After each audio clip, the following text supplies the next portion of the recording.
Datang langsung. Langsung lah.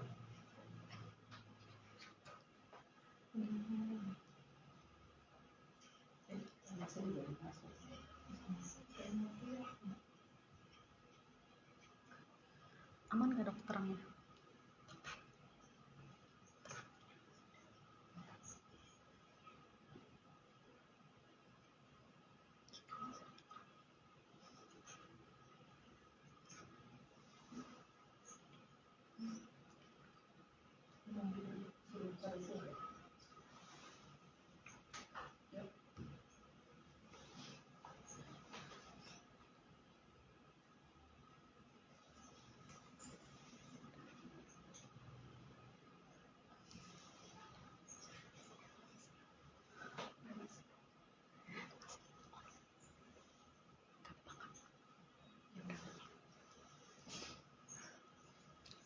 Assalamualaikum warahmatullahi wabarakatuh. Waalaikumsalam. Selamat siang, selamat berjumpa kembali bersama kami Teh Poci, Telaah Edukasi Kesehatan bersama podcast Ciracas. Kali ini udah lama ya kita nggak ketemu ya teman-teman semua ya sahabat Teh Poci. Kali ini kita punya topik menarik nih yang sedang viral di musim hujan seperti ini. Sekarang lagi musimnya pengantin, musim kawin ya. Habis lebaran haji lebih banyak lagi ya dok ya. Bulan besar ya. Ya, Bulan besar biasa banyak orang mau nikah nih. Jadi cocok nih topiknya nih dok. Topiknya kita bicara tentang persiapan pranikah dari sisi kesehatan. Nah, pada kesempatan kali ini saya sudah bersama dengan Kepala Puskesmas Ciracas, Ibu Dr. Niken Prabaningrum, Magister Manajemen Kesehatan sebagai narasumber. Selamat siang dok, selamat datang, selamat bergabung di Teh Poci. Gimana nih dok? Sudah bisa kita bahas? Boleh sekali. Ya, waktu dan perpustakaan saya, Dr. Niken. Di sini mungkin saya perkenalkan dulu, tadi udah diperkenalkan ya. Nama saya Dr. Niken Prabaningrum ya.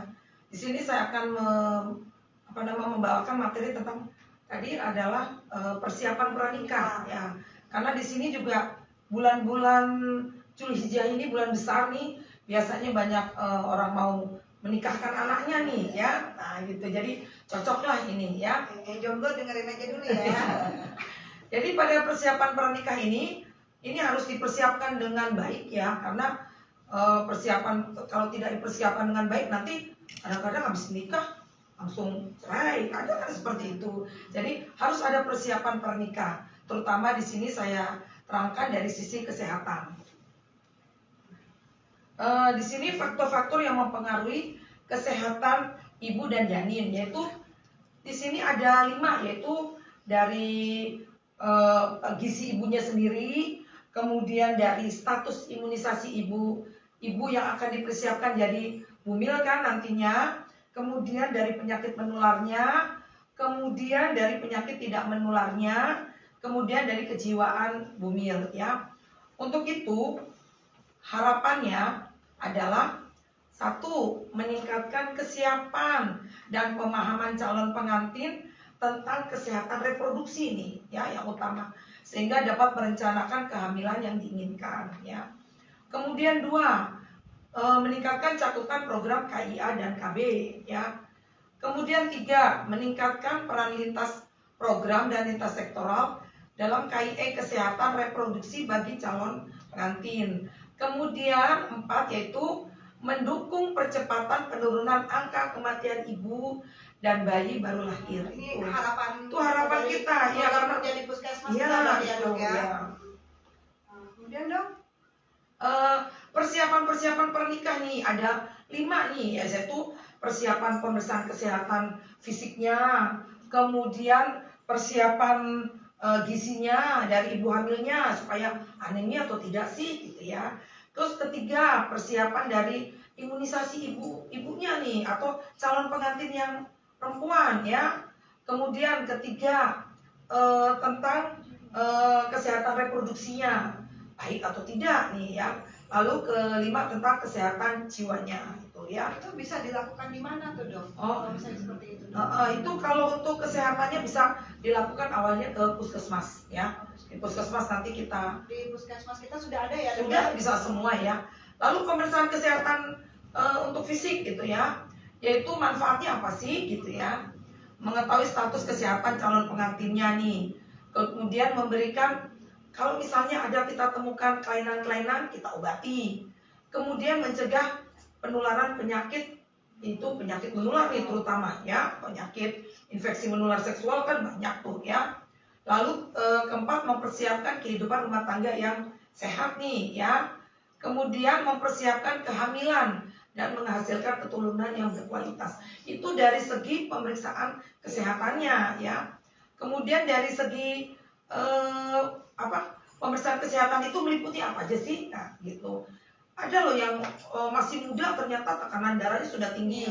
Nah, itu ya. Bahaya itu banyak sekali itu ya. Nanti stroke tiba-tiba mau nikah ya susah ya. Masih muda ya dok? Iya, ya? ada sekarang. Soal tekanan darah itu bisa aja di bawah 40 sudah tinggi karena obesitas dan lain sebagainya. Jadi pada pemeriksaan fisik itu satu harus diperiksa tekanan darahnya nih ya. Kedua berat badan nih ya, harus seimbang nih dengan tinggi badan dan lingkar ini lengan atas lilanya. Nanti kalau lilanya kecil, aduh ini berat badannya seberapa? Nanti anemi, nanti bisa melahirkan stunting ya. Kemudian pemeriksaan darah. Nah, ini pemeriksaan darah itu untuk mengetahui seseorang itu anemi atau tidak, ya. Kemudian pemeriksaan triple eliminasi, yaitu HBsAg, HIV, sifilis. Tapi itu tidak wajib. Tapi yang diwajibkan adalah tekanan darah, berat badan, tinggi badan, kemudian lila, kemudian pemeriksaan darah itu yang wajib dikerjakan. Kemudian setelah pemeriksaan laboratorium, kita laksanakan KIE dan konseling. Edukasinya tentang kesehatan reproduksi supaya seorang wanita tuh tahu reproduksi apa yang harus dijaga gitu ya. Itu hanya wanitanya saja atau calon pengantin pria? Kalau untuk itu memang reproduksinya memang wanitanya yang terangkat, tapi ada baiknya juga yang laki-laki juga harus kir juga nih ya, kir juga tetapi hanya berupa kir. Tetapi kalau mau mendengarkan tentang alat reproduksi wanita ya boleh-boleh aja sih, nggak masalah. Untuk pengetahuan. Iya, ya, jadi misalnya dia tidak punya turunan tidak selalu menyalahkan ke perempuannya, ya gitu ya. Nah, lalu yang kedua persiapan gizinya nih. Jadi seorang yang wanita nih terutama gizi harus diperhatikan karena takutnya nanti dia obesitas atau dia anemia berat. Ya kalau anemia berat nanti lahirnya ujung-ujungnya bayinya stunting nih ya, yang lagi diributkan di kita adalah masalah stunting nih ya. Karena stunting itu adalah nantinya membuat bayi itu tidak menghasilkan bayi yang bagus ya istilahnya ya. Untuk puskesmas Siraca sendiri sudah bisa belum dok untuk konsultasi gizinya? Bisa semuanya, dari gizinya, dari pemeriksaan laboratorium lab sederhananya sudah bisa. Jadi sudah jangan khawatir ya, datang ya untuk kita periksa atau konsultasi gizi. Pokoknya di sini sih bisa lah karena petugasnya sudah terlatih juga sih ya. Kemudian yang ketiga nih yang terpenting, imunisasi tetanus. Nah tuh ya, mencegah apa nih? Mencegah gini, kalau kita melahirkan itu mencegah terjadinya tetanus neonatorum pada bayi baru lahir. Nah gitu ya, itu harus dilaksanakan itu ya. Yang disuntik adalah yang calon wanitanya ya, calon pengantin. Nggak perlu ya? Ya kan prianya tidak melahirkan ya. Jadi yang melahirkan ya di TT dua-duanya di TT itu dong. Tidak usah. Jadi yang di TT cukup calon pengantin yang wanita saja ya, karena dia yang melahirkan ya. Yang keempat adalah untuk ini sebelum keempat kita kenali dulu nih. Tadi kan saya bilang tetanus neonatorum apa sih gitu ya. Nah tetanus neonatorum itu gini, misalnya ada seorang ibu yang melahirkan ya, kemudian dia melahirkannya kebetulan tidak di fasilitas kesehatan ya. Nah bayi yang dilahirkan itu kan pasti ada hubungannya sama bayi sama si ibunya dengan adanya penghubungnya tali pusat tuh ya. Nanti tali pusatnya itu misalnya digunting. Nah, diguntingnya alatnya tidak steril nih. Nah, masuklah kuman namanya kuman Clostridium tetani. Nah, kuman Clostridium tetani itu kan gram positif, dia senangnya ngumpet di tempat-tempat yang dalam, tertutup justru dia senang ngumpetnya. Nanti kalau si anak yang dilahirkan itu kena tetanus neonatalum, itu gejala yang pertamanya adalah kejang. Yang kedua adalah kaku semua, tangannya semua, kaku kaki, tangan, terutama perut tuh seperti papan. Kemudian ini kepala. Kalau bayi kan udah diginikan tuh ya. Nah, tapi ini kaku kuduk. Jadi diginikan dia maunya, nah gitu ya, namanya kaku kuduk. Nah, kemudian mulutnya nih terutama khas sekali tuh. Mulutnya mencucuk karena terjadi trismus. Ya, terjadi trismus. Itu ketahuannya dok setelah bayi itu dilahirkan atau Biasanya kadang-kadang 2 sampai 3 hari itu. setelah habis dilahirkan? Ya, itu. Karena juga pernah kejadian waktu saya PTT tuh. Padahal lahirnya sudah di fasilitas kesehatan ya, ditolak oleh bidan desanya semua ya. Tetapi mertuanya membubuhkan bubuk tuh di tali pusatnya. Nah, bubuk apa saya juga kurang mengerti ya. Pokoknya ramuan-ramuan dari apa tumbuh-tumbuhan ya dimasukkan. Ternyata 2 sampai 3 hari kemudian bayi itu tidak mau netek. Itu terlihat sekali. Tidak mau menetek, mulutnya mencucuk. Nah, itu harus cepat segera dilarikan ke rumah sakit ya. Nah, kemudian untuk yang keempat ini menjaga kesehatan organ reproduksi ini ya. Organ reproduksi, usahakan organ kemaluan itu harus, kalau misalnya kita kencing atau apa ya, harus jangan basah nih. Nanti di situ jamuran lagi ya. Timbul nanti kandidiasis tuh ya, yang dibilang orang keputihan gitu ya. Jadi ya gitu. Jadi itu harus dijaga alat reproduksi itu, karena kalau kandidiasis itu tidak diobatin, itu awalnya memang di depan, tapi nanti lama-lama masuk ke organ reproduksi yang dalam ya, masuk ke uterus, masuk ke ovarium. Nah, akhirnya itu terjadi infeksi-infeksi yang menyebabkan seseorang itu tidak bisa mempunyai anak ya, keturunan ya. Kemudian yang 5 adalah menjaga kesehatan jiwa nih. Ini sangat penting nih, dok ya, sangat penting sekali nih.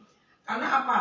Calon pengantin itu harus dipersiapkan nih, yaitu harus terbuka nih dengan calon suami ya. Jadi katakan sesuatu yang positif pada diri sendiri. Oh, saya mau jadi mau nikah, mau jadi ibu nih gitu ya. Jadi harusnya dengan senang, jangan merasa terpaksa nih.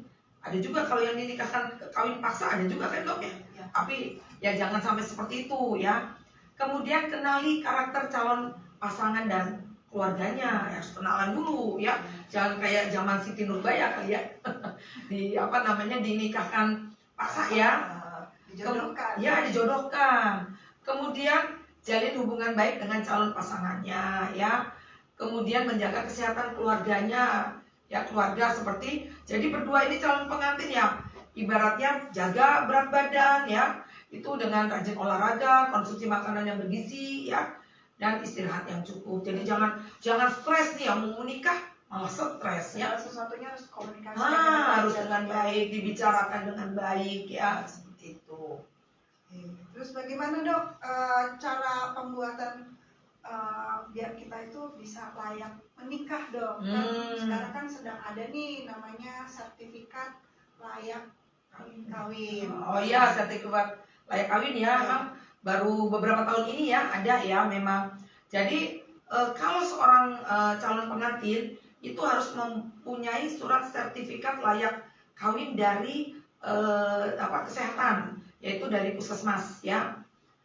Itu adalah sertifikat layak kawin diperlukan untuk meningkatkan kesiapan dan pemahaman calon pengantin tentang kesehatan reproduksinya ya, sehingga dapat merencanakan kehamilan yang diinginkan. Itu tujuannya. Kedua yaitu mendukung percepatan penurunan angka kematian ibu dan bayi pada baru lahir. Lanjut. Nah, tempat-tempat nih yang harus didatangi. Tidak, misalnya kalau dulu kan mungkin bisa langsung ke KUA ya, sekarang enggak, lapor dulu dong ke RT RW.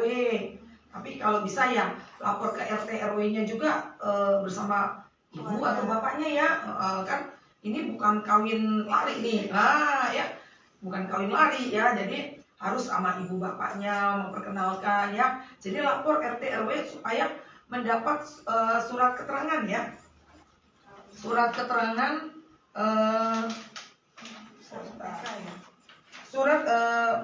surat keterangan untuk pengantar ke kelurahan ya.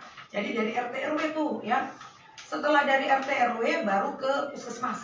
Oh, harus ke puskesmas dulu ya, Dok, ya? Harus, karena yang mengeluarkan surat sertifikat layak kawin itu adalah puskesmas, bukan dari RT RW, bukan dari kelurahan ya. Jadi dari RT RW cuma surat pengantar saja bahwa dia mau menikah nih, siapa yang mau nikah, seperti itu.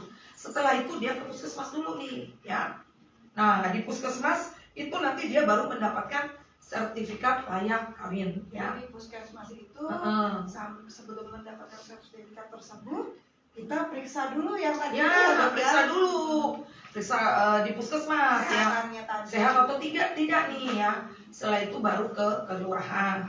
Nah, dari kelurahan itu untuk mendapatkan surat pengantar ya, surat pengantar ke KUA. Jadi kelurahan itu tidak mau menerima, tidak membuat surat pengantar untuk ke KUA kalau belum ada sertifikat layak kawin. Nah, setelah dari kelurahan mendapat surat pengantar dari kelurahan baru bisa ke KUA. Nah, dari KUA itu nanti calon pengantin mendaftarkan untuk pernikahan dan mendapat edukasi sebelum menikah. Nah, biasanya edukasi di KUA juga kita juga dari kesehatan yang menerangkan ke sana. Jadi dikumpulkan berapa orang catin, kita memberikan tentang kesehatan reproduksi seperti itu. Nah, di sini ada alur pembuatan sertifikat layak kawin nih. Misalnya kita sudah sampai ke puskesmas nih. Gimana sih? Jangan bingung ya. Pertama kita datang ke puskesmas nih. Puskesmas Ciracas saja deh ya, sudah lengkap nih ya. Nah, setelah itu setelah kita datang ke puskesmas Ciracas, kita mendaftar. Kan biasalah daftar ya. Ya, kalau memang umum. Kalau memang memakai BPJS ya BPJS. Oh, BPJS juga Bisa. Jadi tenang aja ya teman-teman sahabat Tepoci, nggak usah khawatir. Kalau menggunakan BPJS ataupun umum, kita pasti layani dengan sangat baik ya, Dok. Karena banyak yang khawatir tuh, Dok. Nanti kalau BPJS dilama-lamain atau dipersulit. Tidak sama. Pasien umum BPJS sama. Tergantung datangnya. Jadi tergantung antrian. Datang cepat ya didulukan. Datang yang lambat ya harap maklum ya. Jadi menunggu ya. Nah, gitu. Kemudian, Dok, dari pendaftaran pasien dipersilakan untuk menunggu giliran nih ya. Nah, kalau sudah dipanggil nih, langsung ke ruang KIA. Nah, nanti di ruang KIA diberikan surat pengantar ke laboratorium. Nah, surat pengantar ke laboratorium untuk diambil darah untuk pemeriksaan HB, apakah anemia atau tidak ya. Nah, setelah dari cek HB sudah dapat nih hasilnya, lalu datang lagi ke KIA. Nah, dari KIA misalnya HB-nya bagus, ya sudah nanti langsung kita suntik TT. Nah, TT itu adalah tetanus toksoid ya, yang saya bilang tadi untuk mencegah penyakit tetanus ya. Setelah semuanya HB bagus, sudah disuntik, tensinya bagus, berat badannya ya normal-normal saja ya, sesuai dengan tinggi badannya.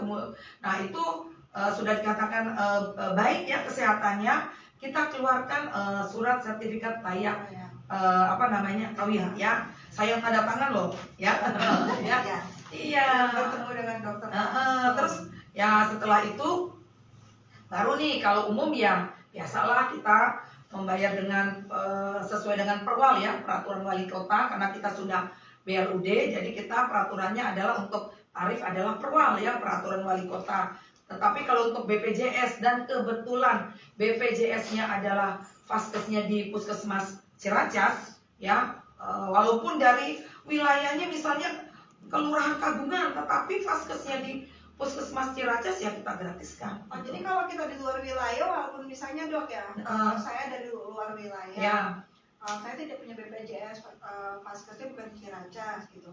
Bisa juga dong ke Ciracas. Gitu. Ya, tapi biasanya kita balikan dulu ke puskesmas yang Vaskesnya. Misalnya Vaskesnya di Puskesmas Singandaru ya, balikan ke Puskesmas Singandaru. Tetapi kalau Vaskesnya kita ya tetap Vaskesnya tingkat, tetapi kelurahannya misalnya dia tinggalnya di Lontar atau dia tinggalnya di Kagungan gitu ya, atau tinggalnya di Cipare misalnya ya, Kelurahan Cipare, tapi Vaskesnya di sini itu kita layani dan gratis. Pokoknya yang penting Vaskes BPJS-nya adalah Vaskes Puskesmas Ciracas.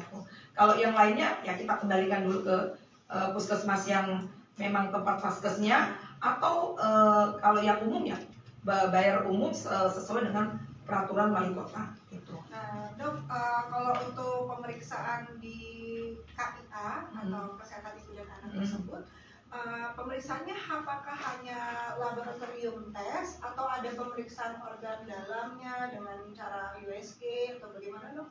Kalau untuk USG tidak diperlukan, tapi yang wajib adalah hanya pemeriksaan HB. Tetapi kalau misalnya ya kira-kira nih meragukan nih calon prianya nih, apakah ini ada penyakit menular atau tidak, ada namanya pemeriksaan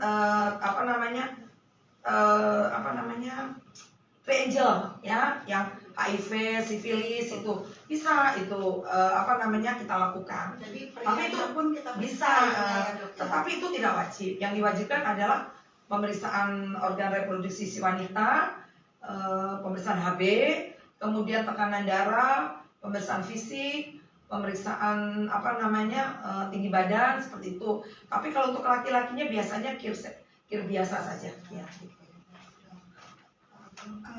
Untuk itu nanti teman-teman jika yang sudah akan menikah nih dalam jangka waktu dekat, datang ke Puskesmas Ciracas ya.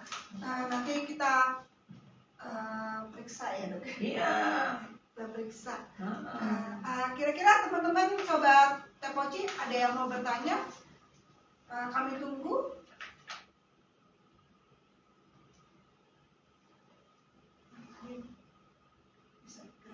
Bisa gratis ya. Kalau menggunakan fasilitas umum, Dok, ya, biayanya berapa, Dok? Kalau fasilitas umum biasanya kalau pendaftaran dia belum pernah berobat ke sini, itu pendaftaran awal 15.000. Tetapi kalau dia sudah sering ke sini, itu pendaftaran awal adalah sesuai perwal adalah 10.000. Kemudian untuk tindakannya menyuntik dan lain-lain itu 20.000. Kemudian untuk pemeriksaan HB-nya, hemoglobinnya itu adalah 20.000. Jadi kurang lebih kalau pasien itu baru 55.000. Tetapi kalau sudah sering kesini kan pendaftarannya tidak 15 lagi, jadi 10.000, jadi cuma 50.000 itu. Ya, jadi teman-teman harganya biaya yang harus kita keluarkan tidak mahal ya. Itu untuk pasien umum ya. Pasien umum hanya 55.000. Tetapi kalau pasien BPJS 50.000 aja. Nah, kalau pasien BPJS gratis salah. Ya, pasien BPJS tapi Vaskesnya Puskesmas Ciracas nih ya. Puskesmas Ciracas. Jadi misalnya saya tinggalnya di Lontar misalnya, tetapi Vaskes kita di Puskesmas Ciracas itu adalah gratis. Ada pertanyaan lagi dari Ibu Ayu Mumun, penting untuk wawasan. Iya benar sekali, Bu ya. Nah, ini pengetahuan sekali ya buat kita yang para calon pengantin. Ya, para calon pengantin ini pengetahuan baru buat kita ya. Apakah catin laki-laki tetap perlu ke puskesmas, Dok? Tetap perlu calon. Kalau perlu gini, datangnya berdua nih ya. Jadi kan enak ya gitu ya. Jadi nanti yang calon pengantin wanitanya ke KIA ya, kesehatan ibu dan anak. Kalau ke laki-lakinya ke balai BP untuk membuat kir sehat gitu.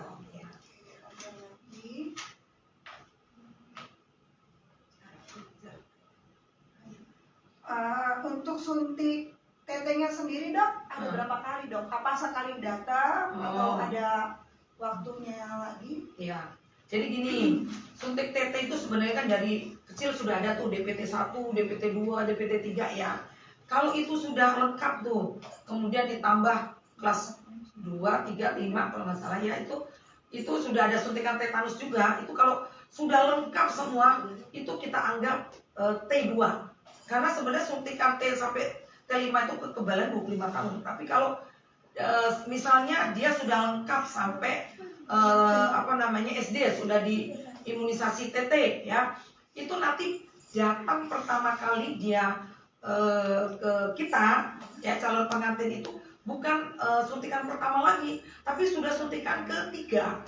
Nah, suntikan ketiga. Nah, nanti suntikan ketiga ke suntikan keempat itu 1 tahun tuh. Ya 1 tahun. Tetapi sebenarnya kalau dia sudah T2 mau ke T3 itu kekebalan sudah 5 tahun. Nanti dari ke T3 ke T4 itu kekebalan sudah 10 tahun ya. Tetapi kadang-kadang nih ditanya, Mbak, itunya suntik TT-nya sudah pernah belum?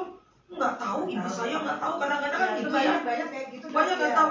Itu nggak tahu di SD suntik apa, nggak tahu lah. Berapa kali suntik nggak tahu. Saya pada waktu itu suntik saya nggak masuk, takut. Nah, ada yang bilang begitu dong. Nah, kalau tidak tahu tentang status imunisasi dia TT-nya, itu dia datang ke puskesmas, kita anggap dia T1. Nah, diulang lagi T1. Nah, dari T1 ke T2 itu 1 bulan. Itu dari T2 ke T3 6 bulan. Jadi misalnya dia datangnya, harusnya pemeriksaan yang tadi saya sebutkan itu 3 bulan nih sebelum nikah. Jangan mau menikahnya seminggu baru banyak juga tuh kayak gitu. Banyak. Begitu kita sampai di KUA-nya ditolak tuh dok, biasanya karena tidak ada sertifikat layak kawin. Nah, ya itu. Nah, nggak apa-apa sih ya. Anggap aja di puskesmas itu dia datang misalnya 1 minggu nih. Ya datang aja dia. Pokoknya penting pada waktu dia datang dan dia tidak tahu status imunisasinya, langsung kita anggap T1, suntik pertama. Nanti suntikan yang kedua ini 1 bulan kemudian. Setelah dia nikah nih, 1 bulan. Gak apa-apa tuh dia. Nggak apa-apa ya. Nanti suntikan yang ketiganya dari T1 ke T2 1 bulan, dari T2 ke T3 6 bulan. Nah itu kekebalan sampai T3 itu kurang lebih sudah 5 tahun itu. Jadi kalau dia misalnya setelah nikah dia hamil, itu sudah nanti suntik T3-nya lagi, T4-nya itu 1 tahun lagi, nggak masalah gitu. Berarti ya ini ya, benar-benar kita harus tahu ya teman-teman yang calon pengantin nih, kita Ya. harus tahu nih ya bagaimana kesehatan kita si calon pengantin wanita. Kalau misalnya kita nggak tahu, kasihan anak kita, calon anak kita ya. Kemudian ada pertanyaan lagi dari mana? Dok, izin bertanya dari ini dok, kalau capin perempuannya lagi menstruasi bagaimana dok? Atau harus menunggu dia beres menstruasi? Dari Mbak. Ya. Kalau menstruasi sebenarnya tidak apa-apa ya. Kan ini kan dia mau periksa HB. Kalau misalnya menstruasi tidak, kalau dianya tidak anemi, ya tetap aja diperiksa HB-nya ya dia normal, tidak masalah. Kemudian disuntik PT pada waktu menstruasi juga tidak apa-apa gitu ya, tidak masalah ya. Jadi tidak ada masalah dengan dia menstruasi ya. Ya. Jadi ya Mas Edwin ya, ini nggak masalah ternyata. Jadi dibawa aja calon istrinya ke puskesmas dan kita periksa ya. Terus kemudian ada pertanyaan lagi.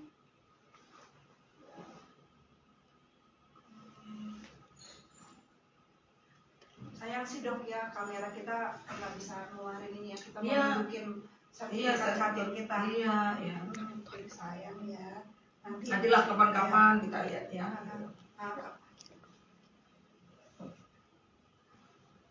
Kalau sudah imunisasi TT, gejala apa yang dirasakan dok dari Mbak Agustriana kita? Oh ya. Gejala apa dok? Maksudnya habis disuntik nih. Ya, takut Nggak kan apa-apa, kadang-kadang nggak apa-apa. cuma rasa disuntik sakit dikit ya, setelah itu nanti agak Dikit semua. ya agak pegel-pegel dikit lah ya, tidak menyebabkan panas kok ya. Misalnya DPT ya, waktu kecil kan, difteri, pertusis, tetanus, itu yang menyebabkan panasnya apa? Bukan tetanusnya tapi pertusisnya. Nah ini apalagi cuma tetanus toxoid, itu tidak menyebabkan panas ya. Jadi hanya ya pegel-pegel dikit lah ya, tidak apa-apa. Mas Edwin lagi nih, katanya satu lagi nih dok. Ya boleh. Di puskesmas ada vaksin HPV nggak dok? Apakah Catin harus vaksin HPV? Kalau vaksinasi itu belum ada, belum ada ya. Masih harus di rumah sakit ya. Ya gitu, belum ada kalau di sini untuk mencegah penyakit kanker serviks ya, itu belum ada. Tapi perlu nggak dok untuk Catin tersebut itu? Sebenarnya sih perlu ya, sebenarnya perlu juga. Ya kan sekarang kan kalau di rujukan imunisasi IDAI sudah keluar tuh dok ya, untuk usia anak tuh sudah harus HPV dari 9 tahun. Ya. Mungkin nanti lama-lama program itu juga lama-lama masuk juga ya. Untuk itu sekarang belum. Jadi Mas Edwin boleh dibawa juga, dibawa juga ya calonnya untuk periksa. Yang penting sih periksa ya. Jangan cuma dibawa-bawa aja nggak periksa. Ada lagi, saya masih menunggu ya. Jadi ingat kalau lupa imunisasi jangan takut, aduh saya nggak tahu lupa imunisasi kapan nih ya. Udah yang penting datang dulu ke puskesmas. Ya nanti kalau memang lupa imunisasi ya pokoknya yang penting datang suntik TT itu kita anggap T1.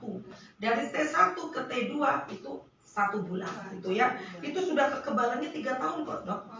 Sudah kekebalan 3 tahun sampai T2 saja sudah kekebalan 3 tahun. Jadi misalnya dia nikah ya, misalnya langsung 2 bulan 3 bulan langsung hamil, atau mau dia hamil kemudian anak kedua itu tidak perlu teteh lagi sebenarnya karena kekebalan sudah 3 tahun. Kan ada tuh dok ya, sebelum kita suntik teteh lagi kita mengukur titernya dulu nih dok. Apakah kita memang sudah pernah teteh atau tidak kan ya dok? Apakah seperti itu kita perlu juga tuh dok? Oh tidak perlu. Jadi suntikan teteh ini aman kok. Jadi yang penting pokoknya dia belum tahu imunisasi, kita anggap T1. Kalau dia ibunya sudah care dengan imunisasi waktu kecilnya dan sudah lengkap pada waktu SD-nya, kita anggap T2. Jadi datang ke sini, Catin itu adalah T3. Jadi suntikan yang ketiga dianggapnya.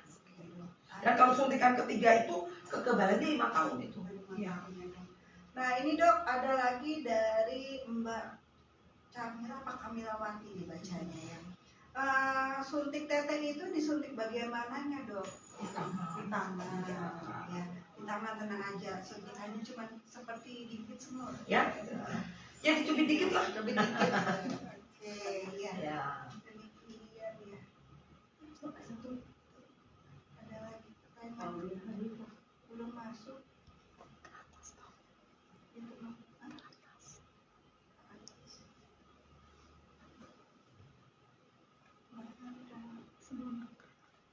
Sebelum dokter Edwin. Enggak ada.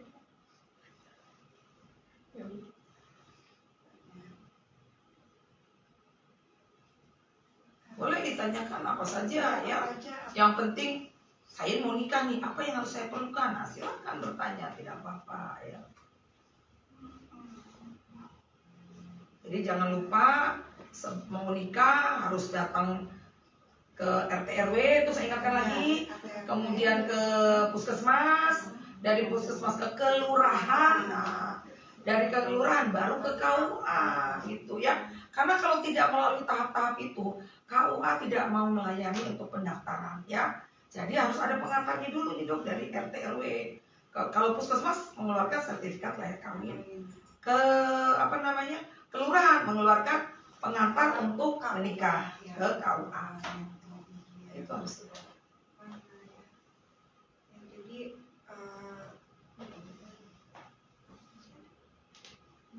ada pertanyaan lagi? Saya tunggu pertanyaannya Mas. Kita nih dok. Ya. Biasanya banyak nih pertanyaan ya. Ya. Mungkin cuaca lagi. Banyak yang memang hujan terus ya dari pagi. Dari ya. pagi dok. Ya. Dingin-dingin enak. Ya. Ada lagi.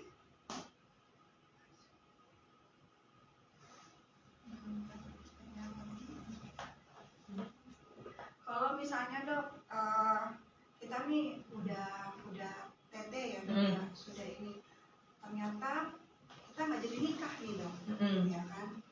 Lalu apakah nanti saat kita tunda pernikahan misalnya gitu, kita udah disuntik tete dok, kita menunda pernikahan. Pada saat kita akan mau nikah lagi, apakah kita akan mengulang prosedur yang sama gitu? Nah, kita lihat misalnya sekarang dia mau nikah nih, sebelumnya tidak tahu status imunisasinya nih, kemudian dia suntik TT1 ya, kemudian 1 bulan kemudian dia suntik TT kedua kan, ternyata dia nggak jadi nikah nih, lalu dia mau, ternyata dia namanya orang dapat jodohnya tahun depan atau tahun depannya lagi, tidak perlu TT yang 1-2 lagi, tidak usah, karena kekebalan dari TT1 ke TT2 itu adalah 3 tahun. Soalnya tadi saya dapat ada pasien request dok, tanyain dong katanya, jika saya mau menikah lagi, apakah saya harus TT kembali gitu. Jadi, tapi kalau misalnya sebelum 3 tahun itu dia sudah TT1 ke TT2 itu tidak perlu tidak perlu TT lagi, tetapi setelah 3 tahun dia harus TT yang ketiga. Nah, biar kekebalannya menjadi 5 tahun. Tapi tetap kita harus melalui alur yang sama lagi ya dok? Tidak usah, jadi anggap aja TT1, TT2, sudah TT3. Yang penting sudah tahu status imunisasinya. Dan mudah-mudahan sih dari kita nanti tercatat di sini ini datangnya TT1 atau dia datangnya TT2 atau TT3 seperti itu. Nah, ini tercatat. Ada pertanyaan Mbak Aprilia Nisa, beliau baru masuk nih, baru bergabung dok, jadi tidak mendengar yang pertama. Boleh dijelaskan kembali ya dok? Beliau bertanya, dok, kalau mau menikah tapi tidak suntik TT berbahaya kah dok? Kalau tidak suntik TT berbahaya ya, karena apa? Banyak kejadian terjadi akibat ibu yang tidak suntik TT nih, ya. Kemudian bayi dilahirkan dengan alat-alat yang tidak steril nih, kebetulan ya, kan kadang-kadang mulus-mulus. Kalau sekarang mungkin dukun tidak ada ya, tetapi kebetulan mungkin alat untuk motong tali pusatnya itu nggak steril ya, benar-benar nggak steril, bisa aja tuh kena tetanus neonatorium pada si bayinya. Atau yang saya tadi bilang, sudah di TT, sudah steril alatnya, ternyata dari keluarga ada yang membubukin bubuk-bubuk di pusarnya si bayi, itu bisa terjadi tetanus neonatorium juga ya. Jadi intinya tetanus neonatorium itu sangat diperlukan sekali, karena apa? Seorang bayi itu kalau sudah terkena tetanus neonatorium kadang-kadang itu prognosisnya sudah jelek ya, dan menyebabkan kematian gitu. Jadi kalau misalnya sebelum kita menikah dok, ternyata sudah ketahuan bahwa kita ada pembawa tetanus tadi ya dok, yang di dalam diri. Katakan misalnya kita sudah pernah terluka karena paku atau apa ya dok, sudah pernah tetanus gitu, sudah pernah dapat tetanus. Apakah kita harus suntik tetanus juga dok? Kalau yang biasa, kalau misalnya kena paku, biasa kita pakai ATS ya, anti tetanus serum. Itu adalah jangka terdekat. Tapi kalau toxoid itu jangkanya panjang. Jadi kalau misalnya kena paku kan ATS ya lain ya. Jadi kalau misalnya untuk nikah gini kita tetap harus TT, karena ini adalah tetanus toxoid yang untuk jangka waktu yang lama. Kalau berbeda ya. Suntik anti tetanus dengan itu berbeda ya. Karena kalau yang kena paku itu bisa kita yang untuk cepatnya, yaitu serumnya, jadi anti tetanus serumnya.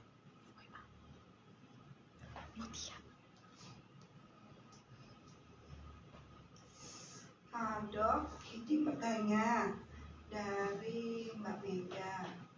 Dok, izin bertanya, kalau sudah suntik TT Catim, apakah ketika hamil harus suntik TT lagi? Makasih dok. Ya seperti tadi dokter sudah jelaskan ya. Iya, ya, pokoknya kalau baru T1 itu belum terdapat kekebalan. Jadi 1 bulan kemudian harus suntik yang kedua. Nah, kalau suntik yang kedua baru ada kekebalan. Yaitu yang saya bilang tadi 3 tahun. Makanya jadi harus minimal 2 kali.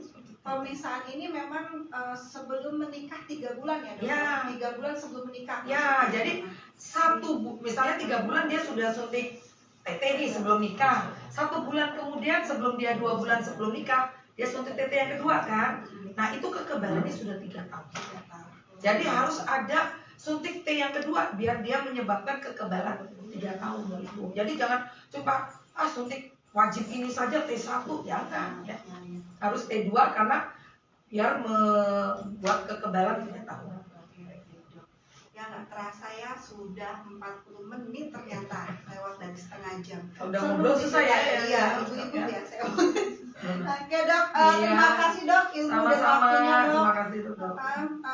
Untuk teman-teman sahabat Tepoci, kembali ya mengingatkan untuk silakan datang ke Puskesmas Ciracas untuk periksa sebelum menikah. Jadi persiapan pernikahnya di Puskesmas Ciracas untuk dapat sertifikat layak nikah. Oke, oh iya layak kawin. Kawin sama nikah. Oke, selamat siang teman-teman semua. Sampai ketemu lagi di minggu yang akan datang. Selamat siang.